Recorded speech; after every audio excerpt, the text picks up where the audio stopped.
stand out. You're saying it's a great time because so many people are coming in and getting attention, but isn't it harder now, more than ever, to get that attention? Even people that have been around for a while are seeing it's harder to get views. It's absolutely, it's the hardest thing in the world. The easiest thing in the world on YouTube is to lose your audience now. Like, you cannot take them for granted at all. They will move on to someone else in a second.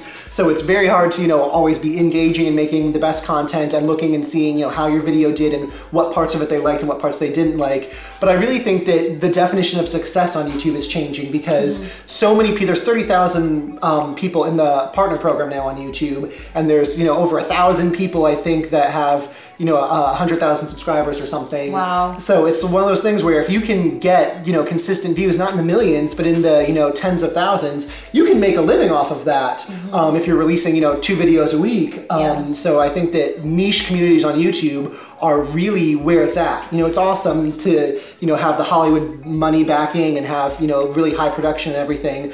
But I think there's also another side of the coin of niche audiences that are really powerful. Yeah. What does this say about the industry and how it's changing? I think it's saying that the industry is ready for some big time players, that, we're not in our bedrooms anymore, that, YouTube isn't cat videos and people talking to the camera in their bedroom. It's also a serious business. I mean, it's a fun business, but it's a serious business too. We employ a lot of people. I think it's like over 150 people employed by Maker now. So it's an amazing, infrastructure and setup and delivers for so many people, and I think it's definitely going to start competing with Hollywood in ways that I don't think they're expecting. So crazy. There's no rules anymore. No. It's like really hard to even imagine what the next year is even going to look like. Oh, absolutely. I mean, when strangers ask me like, oh, what do you do for a living and things like that, and I'm like, the job I have now and the job that everyone here has was not possible 5 years ago. Probably not even 3 years ago. Not even a year and a half ago. Yeah. Really. Yeah. It's crazy though, because we always looked at cable TV and we're like, oh my God, so many channels. Right. But if you compare that,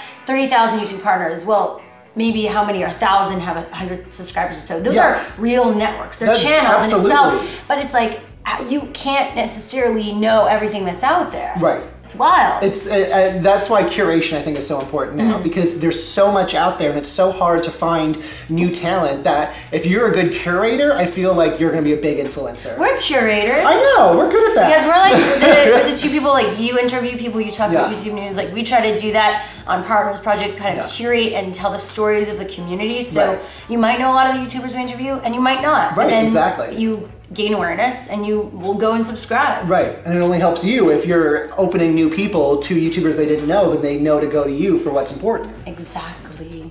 High fives to that. What tips can you give people out there who want to do what you're doing? To just love what you're doing. I mean, first and foremost, if you have an idea for a video, or if you look at YouTube and you see that something's not being fulfilled there, you should make a video about it. Be passionate about it, be excited about it, interact with people, because there's so many different niche communities. Like, who 3 years ago would have been like, makeup and gaming, those are gonna be huge things on YouTube. Like, no one was doing that. It was all sketch comedy and vlogs. Like, no one anywhere expected anything like that to take off. So don't limit yourself based on how YouTube is today, because YouTube's always changing. They're launching a new thing for trying to find YouTube's next top chef and YouTube's next top fitness trainer. So who knows if those two kind of communities will really start to take off. That's amazing. Yeah.